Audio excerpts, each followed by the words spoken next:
কারণ আমি ঘরে বসে থাকার মতো ছেলে নই। আসলে আমি হয়তোবা মাঠে গিয়ে হারবো, তারপরে আমি ঘরে বসে থাকবো না। তারপরে আমি চলে গেলাম, চলে গিয়ে দেখলাম যে ওখানে ময়নার মা আছে, আরো অনেক লোক ছিল, আর একটা বড় গুন্ডা ছিল ওখানে, যে বড় গুন্ডাকে সবাই ভয় পেত। যখন আমি ওখানে গেলাম, বড় গুন্ডাটা যখন আমাকে দেখলো, আমাকে দেখে সেই বড় গুন্ডাটা বললো যে ভাইয়া আপনি এখানে? আমি বললাম যে আমাকেই ডাকছে এখানে ফোন করে। তখন সে বড় গুন্ডা বলল, আমি যদি জানতাম যে আপনার কেস তাহলে আমি এখানে আসতাম না ভাই, আমাকে ক্ষমা করে দেন। আমি বললাম যে আরে সমস্যা নেই। তারপরে সেই বড় গুন্ডাও ভয় পেয়ে গেল, আর ওরা সবাই অবাক হয়ে গেল। তখন আমি বললাম যে সমস্যা নেই, তুমি এখানে বসো। তখন সে বড় গুন্ডা আমার সাপোর্ট নেওয়া শুরু করলো। তখন অনেক তর্কাতর্কি হলো। তখন ময়নার মা বললো যে তুমি নাকি আমার মেয়েকে ডিস্টার্ব করো। আমি বললাম যে আচ্ছা, এই কথাটা আপনাকে কে বলেছে? তখন ময়নার মা বলল কিছু লোক আমাকে বলেছে। আমি বললাম আপনি কি আপনার মেয়ের কাছে শুনেছেন? তখন সে আন্টি বলল না, আমি ময়নার কাছে শুনিনি। আমি বললাম যে ময়নার কাছে ভালো করে শুনে দেখবেন, যদি ময়না একবার বলে যে আমি ওকে ডিস্টার্ব করি, তাহলে আপনারা যা শাস্তি দিবেন আমি মাথা পেতে নিব। আর যদি সে বলে যে আমি তাকে ডিস্টার্ব করি না, তাহলে এখান থেকে আপনারা মাথা নিচু করে চলে যাবেন। তখন তার মা বললো যে ঠিক আছে। এই কথা বলে ময়নাকে কল করলো। ময়নাকে কল করে বললো যে আচ্ছা ময়না, তোকে কি কোনো ছেলে ডিস্টার্ব করে? তখন ময়না বললো যে না তো। তখন সবার সামনে আমি মাথা উঁচু করে বললাম, আগে ভালো করে শুনবেন, তারপর বিচার করতে আসবেন, তা না হলে এরকম করে মানুষকে ডেকে অপমান করবেন না। এই কথা বলে বুক ফুলে আমার ছেলেপেলেদেরকে নিয়ে আমি সেখান থেকে চলে আসলাম। চলে এসে ময়নাকে কল করলাম। ময়নাকে কল করে বললাম যে ময়না, এই এই কাহিনী হয়েছে। তখন ময়না বলে যে আমি যে তোমাকে ওখানে যেতে মানা করেছিলাম। আমি বললাম যে শোনো, আমরা না নায়ক, আমরা ভিলেন না। আমরা ঘরে চুপচাপ বসে থাকতে পারি না, হয়তো বা হারবো, তাও মাঠে গিয়ে হারবো। তখন ময়না বললো যে গুড, সাহস আছে। আমি বললাম যে সাহস না থাকলে কি হয়, দেখতে হবে না বয়ফ্রেন্ডটা কার। তখন ময়না হাসতে শুরু করলো, আর আমিও হাসতে শুরু করলাম। তবে ময়নার বাসায় তো মাঝে মাঝে বিয়ের প্রস্তাব আসতো, মাঝে মাঝে ঘটক কিছু সম্বন্ধ নিয়ে আসতো। তবে ময়না সবগুলো সম্বন্ধতেই না করে দিয়েছে। আর আমি ময়নাকে বলেছি আচ্ছা তোমার বাসায় তো বিয়ের সম্বন্ধ যাচ্ছে, তুমি যদি রাজি হয়ে যাও।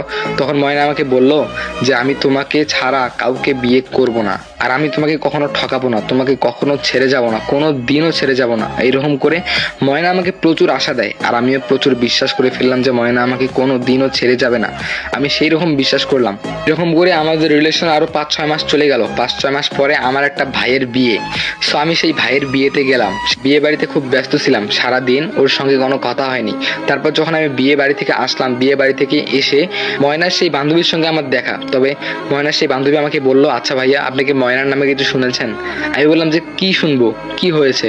তখন সে বললো আপনি কি আজকে সারাদিন ওর সঙ্গে কথা বলেননি? আমি বললাম যে না তো, আমি সারাদিন খুব ব্যস্ত ছিলাম বিয়ে বাড়িতে, ওর সঙ্গে কথা বলতে পারিনি। তখন সে বান্ধবীটা বললো আপনি কি সত্যি কিচ্ছু জানেন না? আমি বললাম যে না, সত্যি জানি না। কেন, কি হয়েছে, কোনো সমস্যা?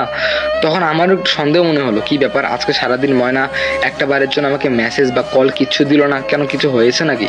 তারপর আমি তার বান্ধবীকে জিজ্ঞেস করলাম যে কি হয়েছে ময়নার। তখন সেই মেয়েটি আমাকে বললো যে ভাইয়া মনে কিছু নিয়েন না, আর মন খারাপ করিয়েন না। আমি বললাম যে কি হয়েছে বলো। তখন সেই মেয়েটি আমাকে বলল আসলে ভাইয়া, গতকালকে আপনি যখন বিয়ে বাড়িতে ছিলেন, সন্ধ্যার সময় ময়নার মা খুব জোর করে ময়নার বিয়ে দিয়ে দেয়। এই কথা শুনে মনে হলো যে আকাশটা ভেঙে আমার মাথায় পড়লো, দুনিয়া পুরো উলটপালট হয়ে গেল। কি বলতেছে এসব, ময়নার বিয়ে হয়েছে কালকে? তখন সেই মেয়েটি বলল যে হ্যাঁ ভাইয়া, আপনি মনে কিছু নিয়েন না। এইটা শুনে আমার চোখ দিয়ে ঝরঝর করে পানি পড়তেছে। কোনটা রাত কোনটা দিন আমি সবকিছু ভুলে গিয়েছি, খাওয়া দাওয়া সবকিছু ভুলে গিয়েছি, একদম মাতালের মতো হয়ে গিয়েছিলাম। আর ময়নার শোকে আমি আস্তে আস্তে বদ লোকদের সঙ্গে বেড়ানো শুরু করি, দেশদ্রোহী কাজের মধ্যে যুক্ত হয়ে যাই। আস্তে আস্তে আমার হাতের মধ্যে সিগারেট ওঠে, আস্তে আস্তে আমি খারাপ হয়ে যাই। তারপরে আমার বাসায় কিছু গরু মুরগি ছাগল আছে, এগুলো সব বিক্রি করে দেই। বিক্রি করে দিয়ে সেই টাকা নিয়ে নাইট ক্লাবে ক্লাবে ঘুরি। তবে একদিন কি হলো, একদিন রাতে আমি নেশা করেছিলাম। নেশা করে আমার মাথা একদমই মাতাল হয়ে গিয়েছিল। তবে সেই নেশাটা করেছিলাম তারই এলাকায়, মানে ময়নার এলাকাতেই। আর অনেক রাত হয়ে গেছে, এই রাতে যদি আমি বাসায় ফিরি তাহলে বাসাতেও অনেক ঝামেলা হয়ে যাবে। তাই আমি ঠিক করলাম যে আমার একটা বন্ধুর বাসায় গিয়ে থাকবো, আর সেই বন্ধুর বাসাটা হলো ময়নার বাসার পাশেই। তারপরে আমি মাতাল হয়ে আস্তে আস্তে যাচ্ছি আমার বন্ধুর বাসার দিকে। বন্ধুর গেটের মধ্যে ঠুকঠুক না করে আমি ভুলে ময়নার গেটের মধ্যে ঠুকঠুক করা শুরু করছি। তারপরে হঠাৎ করে ময়নার বোন বললো যে আপু দেখ তো কে এসেছে। তখন হঠাৎ করে আমার মাথায় সেন্স চলে আসলো, কি ব্যাপার, এই ভয়েসটা খুব চেনা চেনা লাগতেছে। তারপর ভালো করে তাকিয়ে দেখলাম যে এই গেটটা হলো ময়নার গেট। যখনই ময়না আসতেছে গেট খোলার জন্য, তখন আমি হাউমাউ করে দৌড় দিলাম। দৌড় দিয়ে খুব জোরে উষ্টা খেয়ে পড়লাম। তখন ময়না গেট খুলে দেখে কেউ নেই। তারপরে আমি তাড়াহুড়ো করে উঠে আমার বন্ধুর ঘরে গেলাম। বন্ধুর ঘরে গিয়ে বন্ধু বললো যে তাড়াতাড়ি ফ্রেশ হ, ফ্রেশ হয়ে আমাকে বল কি হয়েছে। তারপরে আমি ফ্রেশ হয়ে বললাম যে দোস্ত আমার মাথা খুব খারাপ, ঘুমোতে হবে। তখন আমি তাড়াতাড়ি ঘুমিয়ে পড়লাম, আর 2 ঘন্টা না যেতেই ফজরের আজান দিয়ে দিল। তারপর আমি আবার তাড়াতাড়ি উঠলাম, উঠে বাসায় চলে গেলাম। তারপর আমার খুব কান্না আসতেছিল, ময়না তো আমাকে ভুলে গিয়ে বিয়ে করে ফেললো। তার কিছুদিন পরেই ছিল ময়নার জন্মদিন। সেই ময়নার জন্মদিনের মধ্যে আমি অনেকগুলো ফুল আমার একটা ছোট ভাইয়ের দ্বারায় পাঠিয়ে দিলাম। ময়না ফুলগুলো দেখে অবাক হয়ে গেল, আর সেই ফুলগুলোর মধ্যে একটা চিঠি লিখে দিয়েছিলাম, আর সেই চিঠিটা ছিল আমার রক্তে লেখা। সেই চিঠির মধ্যে লিখে দিয়েছিলাম, আসলে মেয়েরা হলো গলার মালার মতো। গলার মালাকে যখন জিজ্ঞেস করা হয় তুমি কার গলায় যাবে, তখন সেই মালাটি বলে যার গলায় দিবে আমি তার গলায় যাব। আসলে মেয়েরাও সেম এমন। এই কথা আমি ময়নাকে লিখে দিয়েছিলাম, আমার রক্ত দিয়ে লিখে দিয়েছিলাম। তারপরে ময়না হয়তোবা চিঠিটা পড়েছে, তারপরে হয়তো আমাকে কল দেওয়ার চেষ্টা করেছে, কিন্তু আমি সেই সিনটা ভেঙে ফেলে দিয়েছি। আমি চেয়েছিলাম নষ্ট হয়ে যেতে, আমি চেয়েছিলাম আত্মহত্যা করতে। তখন আবার ময়না আমাকে কল দিয়ে সান্ত্বনা দিত, বলতো যে না তুমি এইসব কখনোই করবে না, আমার জন্য তোমার জীবনটা নষ্ট করবে না প্লিজ, তোমার জীবনটা অনেক সুন্দর।